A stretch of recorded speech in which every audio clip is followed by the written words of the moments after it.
భగవద్గీత అర్జున విషాద యోగము ప్రథమాధ్యాయము మొదటవ శ్లోకము.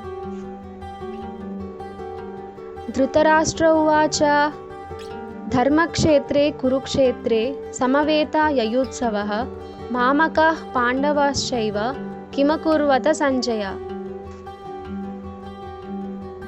ఈ శ్లోకంలో ధృతరాష్ట్రుడు మొదట ఇలా అన్నాడు: యుద్ధం చేయాలనే కోరికతో కురుక్షేత్రంలోని పవిత్ర మైదానంలో సమావేశమైన నా ప్రజలు పాండవులు ఏమి చేశారు ఓ సంజయ?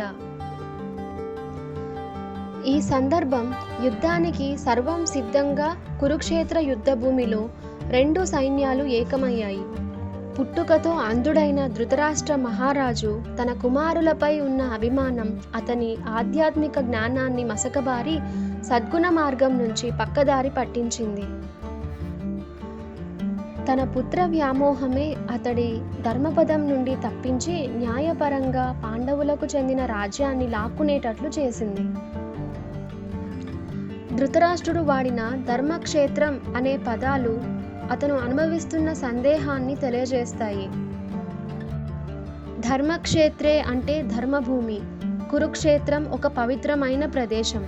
యజుర్వేదంలోని శతపథ్ బ్రహ్మాన్ యందు ఇలా చెప్పబడింది: కురుక్షేత్రం దైవయజనం, కురుక్షేత్రం దేవతల యజ్ఞస్థలం, ఖగోళ దేవతల యజ్ఞక్షేత్రం.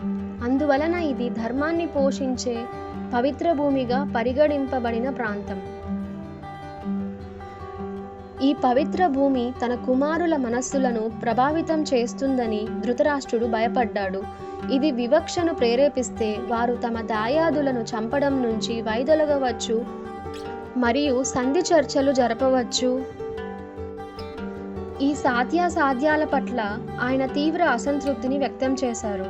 అందువలన యుద్ధభూమిలో రెండు సైన్యాల కార్యకలాపాల గురించి సంజయుణ్ణి అడిగాడు.